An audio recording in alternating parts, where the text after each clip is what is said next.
Hi, I'm Jack from legalexpert.co.uk, and today I'm going to be taking a look at our top 5 things that you should know when bringing a subway wet floor accident claim in 2020. Now, before we get started, I'd just like to stress that if you've been involved in an accident that was not your fault, which has resulted in an injury, you may be entitled to free private medical treatment from a specialist in your local area.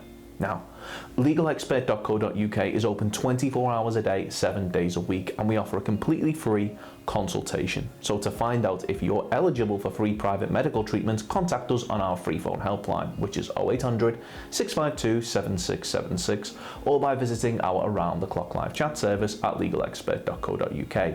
If you find this video helpful, please do hit that like button and don't forget to subscribe. If you have any questions, let us know in the comments below. If you've been involved in a subway wet floor accident and you believe that you're entitled to compensation, the idea of bringing a claim can sometimes seem daunting, but to make the process run as smooth as possible, we put together a list of 5 things which we recommend you do if you wish to bring a subway wet floor accident claim. Now, these are by no means the only steps you should take, but we do believe that these 5 things should definitely help to strengthen your subway wet floor accident claim. Number 1. Claim within the time limit. We cannot stress just how important it is that you begin the process of bringing a claim within a certain time frame. For the majority of accidents, this is 3 years. It is only in very exceptional circumstances that you may be able to bring a claim outside this window. Number 2, report the accident. Now, depending on the circumstances of the accident, it's important that you report the accident to the appropriate person or people. If, for example, there was a criminal element, like the person who caused the accident fled the scene, it's vital that this is reported to the police straight away, and you get a crime reference number. If the accident happened due to the negligence of a business, you should make sure that it is logged in their accident report book. Check the report over at the time to ensure that no vital details are missing. Step 3. Take photographs. You should take photographs of anything that may be of relevance to your claim. This includes the accident location, what it was that caused the accident, your injuries, and anything else which may be important. Number 4, witness statements. You should speak to anybody that may have witnessed the accident and ask them for their contact details should a statement need to be taken in support of your claim at a later date.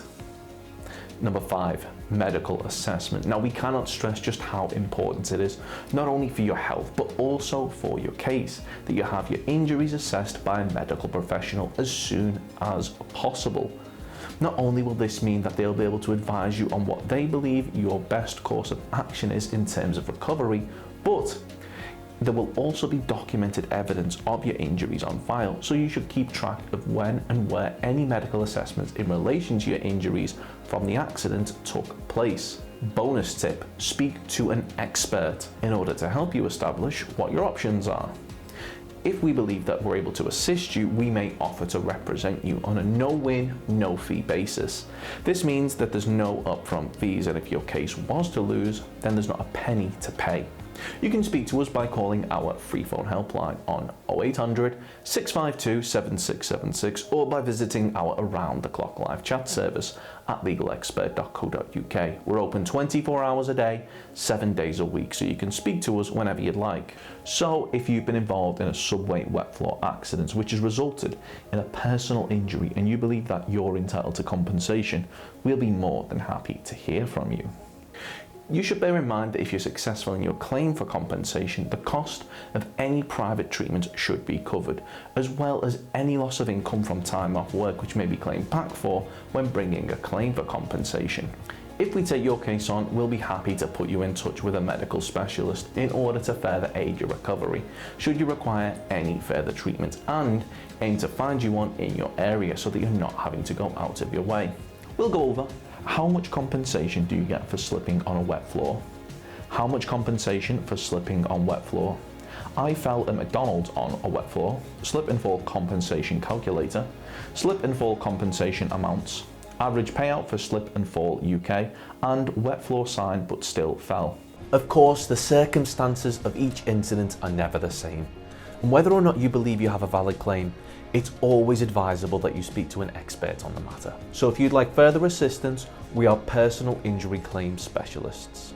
We offer free friendly advice on no win, no fee compensation claims, so there's not a penny to pay if you lose.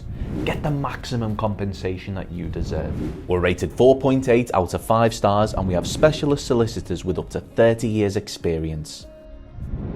It'll only take just a couple of minutes for our team, who'll be happy to answer any questions you may have to help establish whether or not you have a valid claim.